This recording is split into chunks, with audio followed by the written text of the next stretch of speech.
Okay po. Ano ba ngayon? Linggo. Happy Lord's Day po, no? Ang linggo po ay tinatawag ng araw ng Panginoon sapagkat sa Biblia din naman po ang Diyos nagpahinga sa ikapitong araw na pinagpala niya. Kaya tinatawag niya ang linggo ay araw ko, sabi niya. Na kung sa sinabi ng Diyos, ah, anim na araw ka maghanap buhay, yung ikapito, akin yan, sabi niya. Yun ang Lord's Day po, yung ikapito. Siyempre, sa mga Hudyo, Sabado yun. Pero sa atin sa Basang Pilipinas, ang ating pong holiday is Sunday. Wala naman problema kasi ang Diyos ang Diyos, ibig ko po sabihin, Diyos naman araw-araw yan eh. Minsan po pinagtatalunan pa eh. Dapat daw araw ng Sabado. Yung iba naman, dapat daw araw ng Biyernes. Yung iba naman, araw daw po ng Linggo.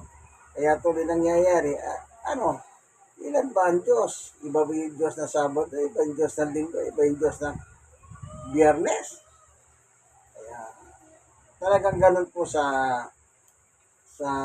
pananampalataya. Sometimes pati po yung mga ganung bagay, binubutil ng mga tao. Pero hindi na dapat eh. Bakit pag nanalangin ka pag araw ng Biyernes, nanalangin ka Sabado, nanalangin iba-iba pa ba magiginig sa iyo doon? Isa lang yan. Kaya nga sabi niya, yesterday, today, and forever. Yun ang Diyos. Sige, ano? Magba-Bible study po tayo. O Bible study, kasama natin si Nanay, ano po, sa tahanan nila ngayon. Si Nanay Merly. Isa na rin po siyang senior citizen na katulad ko. O Nanay Merly, nakuha mo yung gata. Oo na. Ako, Oo. ako, basta eh. O, di ba? O, sige, mamaya. Tuloy mo na. Dito po sa Biblia, may sinasabi po ang kasulatan, si Pablo. Pero bago tayo papalaot sa sulat ni Apostol Pablo, tayo muna'y panandalian lumapit sa luklukan ng biyaya ng Diyos upang siya po ang pumatnubay sa atin. Kaya kayo po mga nanonood ng video, nakikinig, sana po maging ano din po kayo. Magtyaga kayo. Kami nga po, nagtsatsaga kami. Kayo rin. Sana kayo rin po. Panginoon Diyos, sa aming Ama, na makapangyarihan sa lahat. Minsan pa, samahan mo po kami ni Nanay Merly sa aming pagbubulay ng mabuting balita, sapagkat ang mabuting balita ay walang iba kundi ang iyong salita. At ang sabi ni Jesus, ang ating salita ay buhay. Kami po ay mga tao buhay, pero nangangailangan po kami support. Yung pong salita ng Diyos. Kung tawagin, yan po ang dumudugtong ng aming buhay. Salamat po sa ngalan ni Jesus. Amen. Ang Biblia po napaka-importante sa buhay ng tao. Ang sabi po ni Apostol Pablo ay ganito po nakalagay. Sa ikalawang Timoteo chapter 3, verse 16. Lahat ng kasulatan kinasiya ng Diyos at magagamit sa pagtuturo ng katotohanan, sa pagpapabulahan sa maling aral, sa pagtutuwid sa ilikong gawain, at sa pag-akay sa matuwid na pamumuhay. Bakit kailangan po tayong ituwid? O nakalagay dito, pagtutuwid, kung mali ang gawain mo at mamuhay, pati buhay natin, matuwid na pamumuhay. Kasi po sa 17 nakalagay ganito, sa gayon ang lingkod ng Diyos. Ang tawag po sa mga mananampalataya, lingkod ng Diyos. Ano? Ibig sabihin, naglilingkod sila sa Diyos. Ayon kay San Pablo, sa gayon ang lingkod ng Diyos ay magiging handa sa lahat ng mabubuting gawain. Alam niyo, pag hindi ka po itutuwid ng Diyos, paano ka gagawang mabuti? Hindi ka makakagawang mabuti kasi ayaw mo eh. Pag tinuwid ka ng Diyos, doon magsisimula yung mabuting gawa. Tatandaan niyo po yan. Kaya gumagamit tayo ng Biblia kasi sinasabi ni Pablo, Ang Biblia po ang saligan ng pananampalataya ng tao. Ang nangyayari po kumisan, hindi naman natin sila sinisiraan, ano? May nananampalataya na hindi po nakakma sa Biblia. Kasi si Pablo rin po ang nagsabi niya, tingnan natin ha. Sa panahon po niya bilang apostol, may mga nasaksiyan po siya na kung saan ganito po kanyang binitawang salita patungkol sa mga reliyon. Ito po, sa Roma 10:1, mga kapatid, ang marugdog kong nais at dalangin sa Diyos ay maligtas sila. Pasinin niyo sila. Hindi po ba pag may kausap kayo, ay sila ganito. May tinutukoy kayong particular na grupo o mga tao, di po ba? Yung sila. Ngayon, nasabi ni Pablo, yung sila ay ito. Ang gusto niya pala, ang marugdog at dalangin niya sa Diyos ay ano, yan ha. Ang sabi rito, maligtas sila. Ito po bang mga taong tinutukoy ni Pablo, tao po silang reliyoso o hindi? Verse 2, mapapatunayan ko sila nagsisikap na maging kalugod-lugod sa Diyos. Taong reliyoso, pero sabi ni Pablo, ulitin ko mga kapatid, ang marugdog kong nais at dalangin sa Diyos ay maligtas sila. Sa tingin ni Pablo, itong mga taong ito, bagamat religyosos po sila, hindi po sila ligtas. Pag sinabing hindi ligtas, hindi po sila mapapalangit. Hindi sila pupunta sa langit. Kung mamamatay sila, dadiretso sila sa impyerno. Kaya magtataka kayo taong reliyoso pupunta ng impyerno. Siyempre magtatanong po tayo ng ganun Reliyoso pupunta ng impyerno? Opo. Sapagkat sa dito sa ibabaw ng lupa, wala pong tao, walang reliyon. Kaya yung pupunta sa langit at yung pupunta sa impyerno, mga taong may reliyon po yan. Kasi wala namang, kahit kayo po, sumugin nyo, walang taong walang reliyon. Kahit yung kay Satanas, meron po sa Amerika, Church of Satan. Anong tingin nyo ron? May reliyon yun. Hindi alagi sa taras nga lang. Sa Amerika, meron pong ganyan. Ano pa? Yung sa Facebook, yung ginagamit nila, yung mata lang. Yun ang kanilang pinaka-profile. 80s. Ayun, ay 80s. May reliyon ba yun? No po. Pero hindi po sila sumusunod sa Diyos. Ang kanilang paniwala, to see is to believe. Hindi naman po nakikita ang Diyos kasi sabi niya, ang Diyos ay Espiritu, walang laman. Paano mo makikita yon? Kaya hindi sila naniniwala sa Diyos, pero meron silang reliyon. Kita niyo po, iba-iba po. Kanya lang, ito po ang pinupunteriya ni Pablo. Mapapatunayan kung sila'y nagsisikap maging kalugod-lugod. Masikap pa sila sa reliyon nila.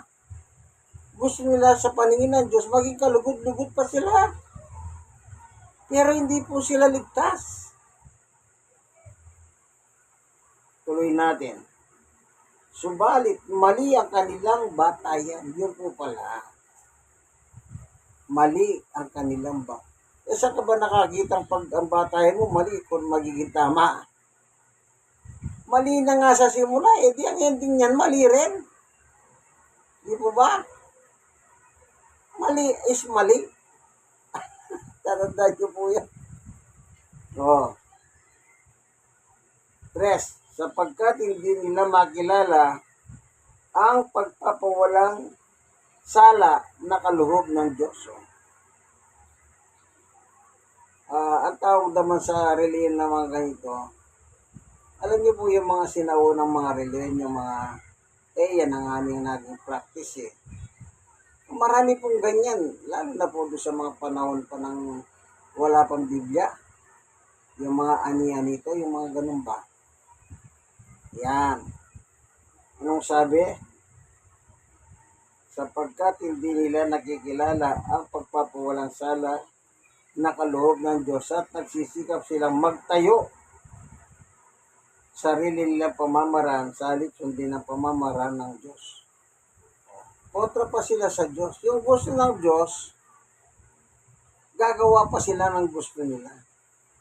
Hindi ba pwede mabuhay tayo yung gusto na lang ng Diyos?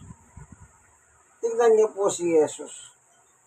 Dito sa San Marcos, meron po siya sinabing gaya nito. Tingnan lang natin, yung sinabi ng Panginoong Yesus sa mga taong mismo na nakakalubilo niya. Sa San Marcos chapter 7 verse 5, merong nakalagay kasi dito, ay ganito po, says, sinagot sila ni Jesus, tama ang ula ni Isaias tungkol sa inyo. O, di ba may kausap? Inyo. Yung inyo po, yung kausap niya, mga kababayan po, mismo ng Panginoong Yesu-Kristo ito, mga Hudyo sila. O, pasinin niyo po yung sa salita ni Jesus. O. Tama ang ula ni Isaias tungkol sa inyo. Mapagpaimbabaw nga kayo gaya ng kanyang isinulat. Mga tao po pala mapagkunwari paimbabaw o balat kayo. Tuloy natin. Paggalang nahandog sa akin ng bayang ito'y pahimbabaw lamang. Sabi ng Diyos, may reliyon po sila eh. Pero pahimbabaw ang kanilang reliyon. Sapagkat sa bibig, hindi sa puso ito bumubukal. Yan. Kunwari, may Diyos sila, sinasabi, pero deep inside, yung nga po sinasabi ko, yung mga 80s. Kunwari, naniniwala sila sa Diyos, pero deep inside, di naman natin nakikita ang Diyos na yan eh. Kasi nga po, wala talaga nakakakita sa Diyos. Unless na pagkapatay na po tayong lahat. Yan ang pagkakataon, pag spiritual na po tayo. Makikita na siya. 7. Pagpurit, pagsambang ginagawa nila'y walang kabuluhan. Sumasamba pa sila. Sumasamba. Pero, anong sabi ni Jesus? Walang kabuluhan. Di useless lang pala. Nagpapagal ka ng nagreliyon ka, nagsisimba ka, sumasamba ka, kung ano man tawag yan. Nagwo-worship ka. Pero wala naman po palang kabuluhan ang ginagawa nila. Tuloy natin. Ito, ang utos ng tao ay itinuturong utos ng may kapal. Anong sinasabi nila? Utos ng tao, human teaching. Pero ang sinasabi nila ay utos ng Diyos yan. Kaya nabulgar sila sa panahon ni Jesus. Na itong mga tao ito ay mga paimbabaw. Parang sinasabi ni Pablo, nagsisikap silang maging kalugod-lugod sa Diyos. Pero mali ang kanilang batayan. Maging ang sinasabi ni sa mga tao ito, mali rin pong batayan nila kasi ang gusto nila, yung gusto nila. Ang tamang reliyon po, kailangan kung magiging reliyoso ang totoo, kung anong tinuturo ng Diyos, yun lang po paniwalaan mo at yun din ang iyong susundin. Yun ang tamang reliyon. Kaya madalas sinasabi ko po, yung reliyon maganda, pero kailangan ang itinuturo yung nasa Biblia. Kasi sa Biblia po naman nakasulat lahat ang sulat ng Diyos eh.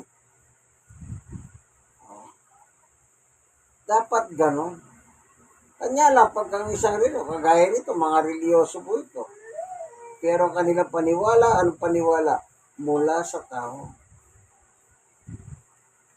Tapos sasabihin niya, ay turo ng Diyos yan.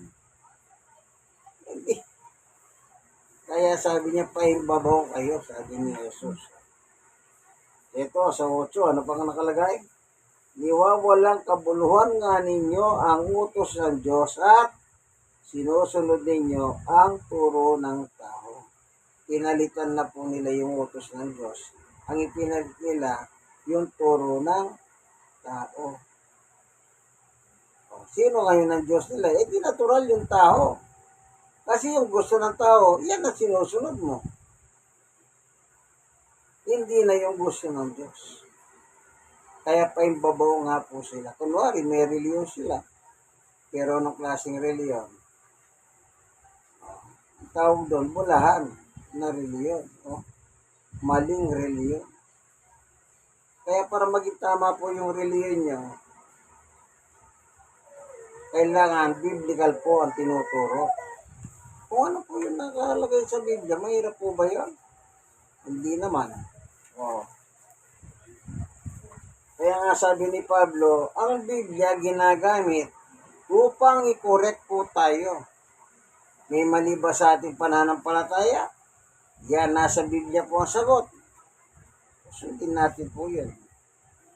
Kasi para sa atin din po naman. Parang simple lang yan.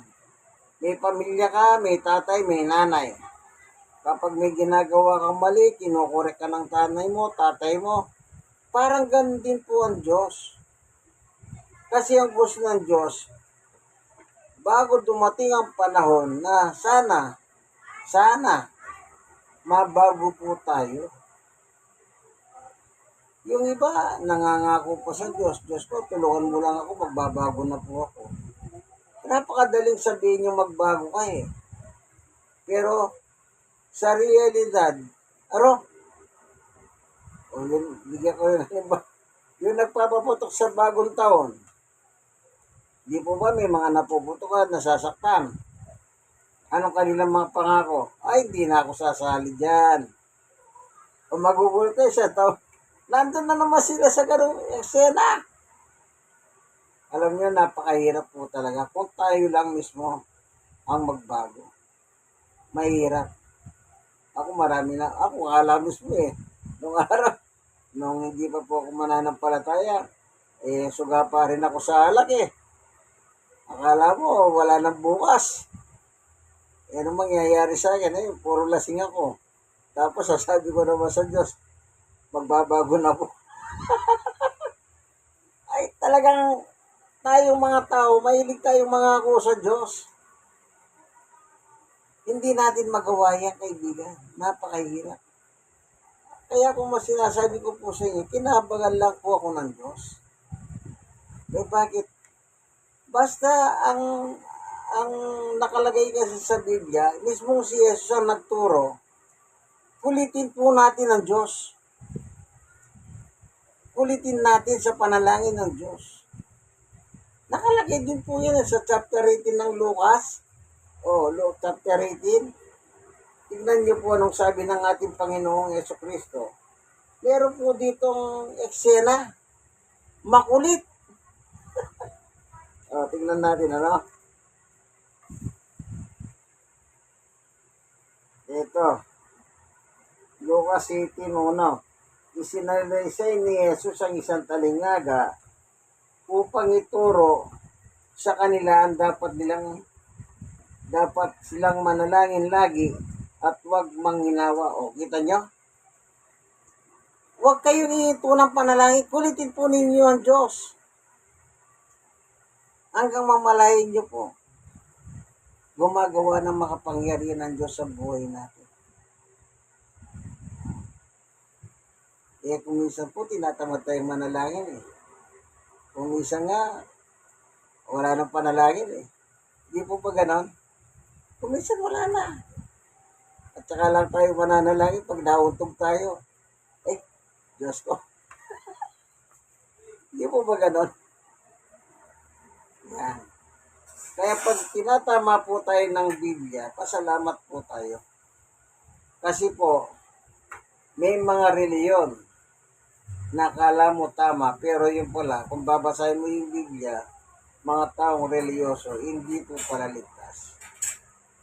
Kaya, ganun na lang po ang panalangin ni Pablo. Kita nyo, si Pablo, tagasunod ni Jesus yan. Anong ginawa niya?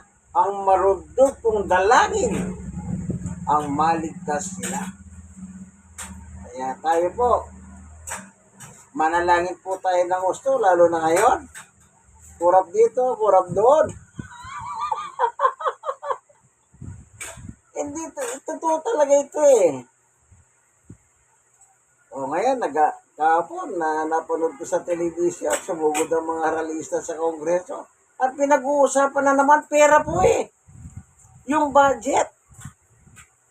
Kasi meron na naman silang sinisingit.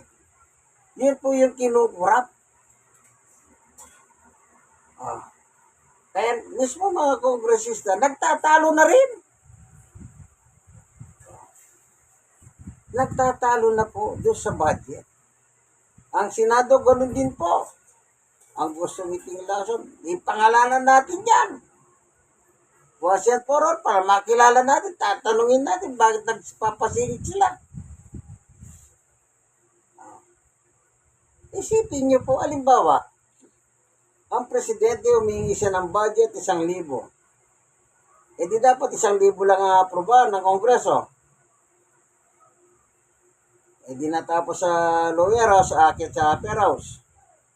Magugulat kaya, hindi lang 1,000 nakalagay eh. Samantalang 1,000 lang ang kinukuha ng budget ng presidente. O, ano yung sobra? Yun po yung ninanakaw nila. Yung kinukurap ng mga may kapangyarihan. Tapos, i-deny nila. Wala kaming kinalaman dyan. Eh, sino ba promotor? Yung walang kinalaman. Makakagalaw ba sa baba kung hindi ka nagpa-insert ng pera? O, halimbawa, ako yung mambabatas. Ay, insert mo nga ako dyan, 10 piso. O. Tapos, ay, halika rito. Ito yung 10 piso. Meron akong pagagawa sa iyo. Pero yung 20% dyan, akin yan ha. O. Tapos sasabihin mo, wala kang kinalaman. Eh samantalang ikaw ang nagpa-insert ng pera. Siyempre, alam niyo naman po yung mga guilty. Hindi naman sila umamin na guilty sila eh. Hanggat maaari nga, i-escape sila. Kaya ganyan po ngayon ang nangyayari sa atin. Nawa, baguhin din sila ng Diyos. Ako, dalangin ko po sa Diyos, ipuin ang puso nila, magtapat sila. Para hindi na po mahirapan na nag-iimbestiga. Magtapat na sila, yung totoo, sabihin na nila yung totoo. Na ako po, nagnakaw po ako ng ganito. Isipin niyo po, ang sarap ng tulog mo dito sa syudad. Yung ninakaw mo sa probinsya, lumalangoy sa tubig. Iba ang bahay. Yung mga pananim, lubog. Sira ang bahay, nalulunod yung mga tao. Samantalang ikaw, sarap ng hilik mo dito. Sana gawin man lang sana nila, ganito Ay, yun ang kinurap ko yung nasa balita na yan. Magpunta ka dyan, magdala ka ng rasyon. Kahit pa paano yung kalahati na kinurap mo, ibigay mo naman sa kanila. Hindi eh. Ayan mo silang mamatay dyan. Ganun po ba yun? Kaya mababalikan mo, nalunod. Yung kanilang alagang hayop, yung mga pananim. Wala na, kaya sabi ng tao, inutang ko lang po ito. Wala na. Nilubog na ng putik. Wala po. Kaya ang Biblia po talaga, kaya sinishare po yan, upang ituwid po tayo sa maling gawain. Ang masakit, mga taong reliyoso pa nasa itaas eh. Ay, nakakalungkot. Naturing ang mga reliyoso, pero kurap dito, kurap doon. Tapos deny dito, deny doon. Di bali sana kung ano, paano kung taxpayer ka. Lahat naman tayo nagbabayad ng buwis eh. Kakain lang tayo sa Jollibee, kinain natin, may tax yun eh. Paano yung nagsusweldo sila at nagbabayad sila ng buwis sa pamamagitan ng sweldo nila? Di po ba masakit yun? Halos ayaw mo nang makaltas yung sweldo mo pero ninanakaw lang. Ako po, nagsimula ako mag-employ at the age of 20. Nagbayad na po ako ng tax. Nagsimula ako magtrabaho, March po eh.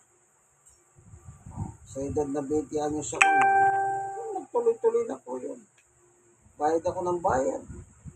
Wala akong hindi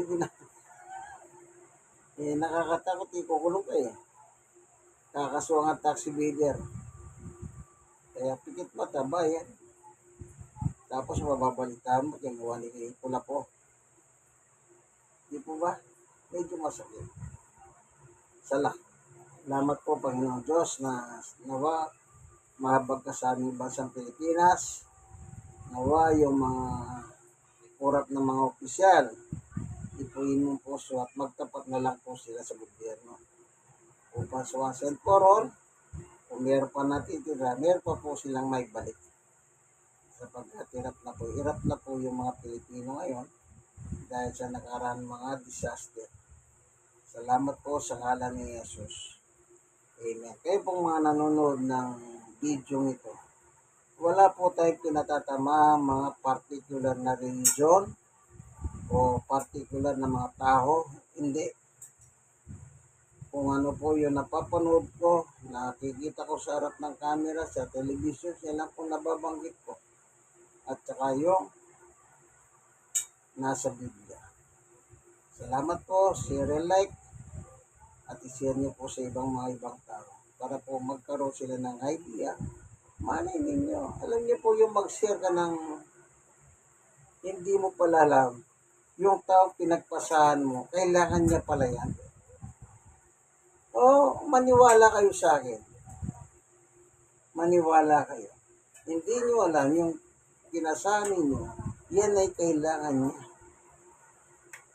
patungkol sa salita ng Diyos. Hindi po ba? Sige po, hanggang dito na lamang po. Dito po tayo sa barangay 102 kay Nanay Merly. Ito, para makita niyo po, baka kala nyo, hindi natin, wala tayong kasama rito. Baka salita ka salita. Ayan po. Ayan. Ito po yung tatay at nanay ng kanyang tahanan. Sige po, hanggang dito na lamang ang ating munting video. God bless us all po. Thank you po watching.